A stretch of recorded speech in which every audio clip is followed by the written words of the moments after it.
Nous poursuivons, toujours au FIC, toujours au FIC Talks. Et alors on a l'habitude de voir un grand nombre de sociétés venir présenter ce qu'elles font. Tout de suite, une réflexion un peu différente, un pas de côté, avec un client, un retour qui va vous parler des enjeux. Finalement, c'est un regard qui devrait vous intéresser. Je vous propose d'échanger avec Xavier Lechave de Rémi Cointreau pour un partenariat avec CrowdStrike. C'est à vous. Merci, bonjour tout le monde. Donc rapidement je me présente, je suis Xavier Lechave, je suis le RSSI du groupe Rémi Cointreau, je suis également administrateur du CESIN, donc l'association des RSSI français. Donc très rapidement, Rémi Cointreau, c'est une société de spiritueux, on est la 7e société mondiale pour les spiritueux, spécialisée dans le très haut de gamme. Donc tout ce qui est cognac, whisky, le Cointreau forcément, donc bon voilà, des choses que vous connaissez plus ou moins. J'espère. Mais je suis là en fait pour vous parler. Voilà, j'ai du Larsen. Non, c'est bon. Je suis là pour vous parler en fait de l'EDR, de CrowdStrike, qui est en fait la raison de mon choix. Donc, pour résumer, j'en suis déjà à ma 2e génération d'EDR. J'avais déjà un EDR il y a 4 ans. L'EDR, c'est un excellent outil. Donc, pour les gens qui ne connaissent pas, c'est, on va dire, une évolution de l'antivirus. C'est un agent qui va sur les postes, qui s'installe, qui ne fait pas juste de la détection par signature, mais qui en gros collecte plus ou moins tout ce qui se passe sur le poste de travail. Les connexions IP, les binaires qui sont installés, ils font des haches en fait. Ils regardent les processus, qui déclenchent les processus, en fait comment on va dire, tous les déclenchements d'applications. Et ça donne en fait énormément de visibilité sur ce qui se passe sur le réseau et sur notre SI d'entreprise. Précédemment, j'avais un EDR qui n'avait pas de mode blocage en fait. Donc ça m'a donné une super visibilité quand j'ai rejoint Rémi Cointreau. C'était très intéressant pour comprendre ce qui était installé sur mon poste, qui faisait quoi, les types de menaces. Ça m'a permis de voir si j'avais pas en fait des gens déjà installés dans mon réseau. Quand j'ai rejoint la société, le niveau de maturité était très bas. Il n'y avait pas de ségrégation, tout le monde était admin, les admins de domaine, il y en avait pléthore. Donc j'avais vraiment peur qu'il se passe des choses pas très nettes. Mon premier EDR m'a bien aidé. Ensuite, il est arrivé la vague des ransomware. Et là, j'étais beaucoup moins à l'aise parce que en fait, quand on a un outil qui donne de la visibilité mais qui n'est pas bloquant, quand on a un EDR, quand on a un ransomware, j'en ai eu un seul, j'ai été assez chanceux. C'était Loki, un peu la première génération avant les WannaCry, NotPetya. En fait, on se retrouve avec 10 000 alertes qui nous disent attention, il y a un truc bizarre sur un serveur, il y a eu 10 000 fichiers de modifiés en moins de quelques minutes, il y a eu des appels à des DLL de crypto, etc. C'est certainement pas normal. Bon, ok. En fait, ce qui se passe, c'est que on reçoit les alertes, on traite, mais bon, le serveur, en fait, il est mort, quoi. On n'a plus qu'à le restaurer. Le ransomware a fait le job. L'antivirus de l'époque qui était installé, antivirus à signature classique, n'a absolument rien vu, n'a rien fait. Et là, on a commencé à se dire, ouais, on a des bons outils, mais en fait, moi, je voudrais aller plus loin. Sur le marché, il n'y avait pas énormément d'outils qui étaient capables, en fait, de combiner, en fait, la fonction EDR visibilité et la fonctionnalité, on va dire, antivirus nouvelle génération. Donc j'ai fait une revue du marché et en fait bon j'ai un SOC managé, donc j'en vois un des membres là au loin. On a travaillé ensemble, eux avaient fait une évaluation des différents outils, ils avaient un partenariat avec CrowdStrike, ils m'ont proposé d'évaluer la solution. Nous on l'a évolué en interne de notre côté avec mon équipe. On est tombé d'accord sur le fait que la solution était juste vraiment intéressante, assez bluffante, et c'était vraiment ce qu'on voulait, c'est-à-dire un seul agent. En gros, j'ai fait ce que beaucoup de gens rêvent de faire, c'est j'ai viré l'antivirus. J'ai plus d'antivirus classique, c'est-à-dire j'ai pas à m'occuper de l'installation d'antivirus, j'ai un seul agent qui fait EDR, qui fait antivirus, et on a commencé à déployer.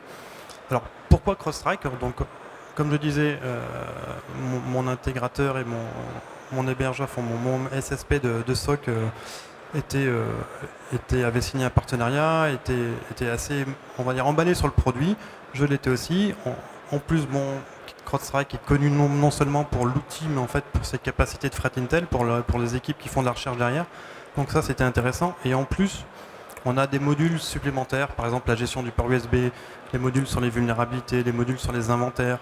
Donc il y a les sandbox. Donc en fait, il y a pas mal de choses qui font de CrowdStrike pour moi une plateforme assez complète. par exemple, j'ai un SIEM, mais je vais jamais sur mon SIEM. En fait, je laisse les gens du SOC s'occuper du SIEM, mais moi, je vais quasiment tous les jours sur CrowdStrike regarder ce qui se passe. Par exemple, quand il y a des beaux patch Tuesday à la Microsoft comme récemment, j'ai directement, CrowdStrike livre directement le dashboard qui permet de suivre l'évolution du patch de la société. Donc ça, c'est super, super pratique. Donc pour résumer en fait rapidement en fait le déploiement, ce qu'on a fait c'est qu'on a je fais vraiment un POC, on va dire, on a installé sur quelques machines, on a fait quelques tests nous en interne, on s'est amusé à tester, à mettre des clés USB pourries, faire du Metasploit, installer quelques cochonneries pour voir comment ça réagissait et comment ça réagissait par rapport à notre master, à notre poste de travail standard et à nos serveurs standards chez nous. On n'a pas eu de soucis, du coup on a étendu ça sur un pilote. On a fait un pilote, donc en fait on l'a déployé sur toute la DSI. Donc on n'est pas une grosse DSI, on a une cinquantaine de personnes. Et on l'a déployé comme ça se passait bien dans la foulée sur le headquarter à Paris. Je dis allons-y sur le headquarter, on était 150. On l'a poussé sur le site de Paris, en sachant que voilà, on n'avait pas eu de problème pour la première phase. De nouveau, ça s'est bien passé. Et en fait ensuite on l'a déployé à tout le groupe. En fait, on a fait à peu près une filiale par semaine. On a une vingtaine de grosses filiales, on va dire, à travers le monde. Et on l'a déployé également sur nos data centers. Donc on a des data centers, on va dire cloud hybride, chez un hébergeur qui nous livre de la VM. On a des data centers chez Amazon et chez Azure. Donc en fait, globalement, on a vraiment eu aucun souci à déployer. La chose la plus compliquée qu'on a eu à gérer finalement, c'était la suppression de l'antivirus existant. C'est là où c'était un peu plus complexe. On a dû développer des scripts parce que désinstaller un antivirus de manière transparente, c'est pas si simple que ça. Il y a des protections justement pour empêcher la désinstallation. Il y a des mots de passe, etc. Donc on a dû faire quelques petits scripts. Mais bon, ça s'est quand même bien passé. En fait, le fait que CrowdStrike soit bloquant, c'est là où il faut faire attention quand on déploie, c'est-à-dire si on déploie sur un environnement pas très bien maîtrisé, il peut bloquer des applications métiers par exemple. Comme nous on avait fait un premier pilote qui s'était bien passé, on a quand même décidé de déployer en mode bloquant dès le début, pas se mettre en mode on va dire passif, écoute, et d'y aller progressivement. On était en mode blocage, on va dire soft, parce qu'il y a différents modes niveau de blocage, de soft à agressif. On l'a mis en mode blocage, mais standard, on va dire. Ça s'est bien passé, et petit à petit, en fait, on a remonté le niveau d'agressivité de la détection. La seule partie où on est vraiment là été très prudent, c'est sur la partie industrielle, parce que j'ai également déployé CrowdStrike sur mes outils Indus. Tant qu'à faire, on va dire, allons-y. On a testé, en fait, on s'est dit pourquoi pas. On n'a pas non plus de l'industriel ultra touchy, on ne gère pas des centrales nucléaires, c'est plutôt des chaînes d'embouteillage, mais enfin malgré tout, il faut que ça fonctionne. Là, on était là plutôt en mode écoute, et mon collègue qui est dans la salle qui déployait, il est allé progressivement avec les gens de l'industriel au téléphone, et on a fait serveur par serveur. Là, on a eu pas mal de faux positifs parce que dans le monde industriel, on a pas mal de vieilles machines avec des softs qui sont non signés, avec des PowerShell un peu dégueulasses, des trucs un peu bizarres. Donc, on a waitlisté, on y est allé progressivement, mais finalement, il n'y a pas de problème et ça se passe bien. Et maintenant, les gens de l'Indus, quand ils font des mises à jour, ils nous préviennent. On fait ça avec eux. Si jamais ça bloque un process un peu pas très propre, on le whitelist et ça se passe plutôt bien, quoi. Je regarde juste le temps. Ce qui a été intéressant quand on a déployé, c'est que en fait on a trouvé un crypto miner là, qui était un truc un petit peu bizarre là, qui avait fait des choses sur certains serveurs qu'on voyait compromis. Et en fait quand on a enclenché la sandbox, c'était des machines qui n'avaient pas l'ancien EDR. Donc en fait l'ancien l'aurait peut-être vu aussi, mais du coup automatiquement il a mis en quarantaine des fichiers. On a pu remonter avec l'aide du SOC et de l'équipe de réponse à incident pour retrouver le crypto miner, qui se déplaçait en fait comme un ransomware. Donc en fait il avait pas mal d'outils de déplacement latéraux, etc. Donc en fait on s'est dit, on a eu que 3 machines impactées qui étaient des machines qui avaient été oubliées dans le déploiement de l'ancien EDR. Donc la conclusion était que finalement un ransomware classique, en fait il se faisait catcher assez vite. Donc ça c'était le bon... Enfin, je veux dire, pas la bonne surprise, c'est jamais sympa de trouver des cochonneries sur son réseau, mais bon, ça a démontré que la solution était efficace et nous remontait encore plus d'informations que ce qu'on avait avant. Et donc la gestion au quotidien, finalement, c'est pas très compliqué à gérer. On a à peu près une dizaine d'alertes par jour en moyenne. Et bon, les alertes sont classées entre informationnel, médium, high et critique. Donc en général, quand c'est informationnel, bon, on jette un œil, etc. Donc, et quand c'est des niveaux élevés, de toute façon, ça bloque. Et les alertes sont envoyées à notre SOC et nous, en interne, on regarde. Donc voilà, ça se passe bien. Et on a un suivi en fait avec CrowdStrike directement tous les trimestres en fait de notre configuration. Et là, j'étais assez content là, de voir, en fait, vous voyez, tout est vert et en fait, on suit les bonnes préco CrowdStrike. On est vert à 100%. C'est-à-dire, on a vraiment implémenté leurs guidelines. C'est-à-dire que ça se passe bien dans un vrai environnement de prod avec même de l'indus. On n'a pas de pet, on n'a pas de blocage, ça se passe bien. Et le fait de suivre les bonnes pratiques, bah voilà, finalement, quand il y a des menaces, des malwares, etc., on sait qu'on est, voilà, on est au top de ce qu'on doit faire et voilà, du coup, ça se passe plutôt pas mal. Les next steps pour nous, bah, en fait, on attend avec impatience de pouvoir avoir tirer des bénéfices des partenariats. Sur CrowdStrike signe pas mal de partenariats, en particulier avec Zscaler par exemple. On est client Zscaler, donc on sait qu'il y a des choses dans le pipe qui pourraient être intéressantes.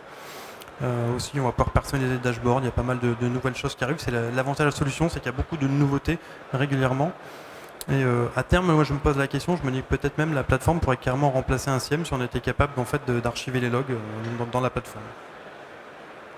Donc voilà, c'était assez rapide, mais c'était mon retour d'expérience. On a peut-être quelques minutes pour des questions.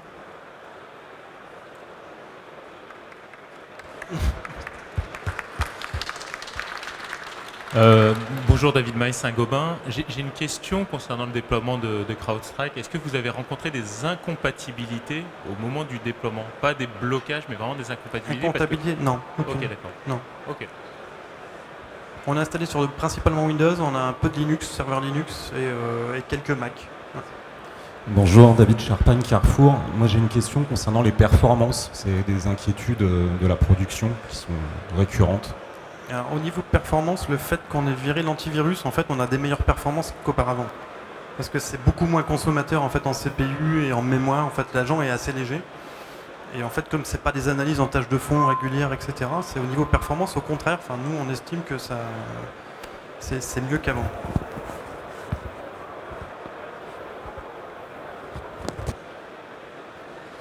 Peut-être on peut renvoyer aussi, s'il y a des questions, vers les dirigeants de CrowdStrike qui sont là et sur le stand peut-être. Bonjour à tous, Fabrice Delouche. Je m'occupe des services pour l'Europe du Sud. Si vous avez des questions, n'hésitez pas et sinon passez sur notre stand. On peut rappeler le numéro? C24. C24. Eh bien, le rendez-vous est pris. Bienvenue, merci. Merci, messieurs. Merci.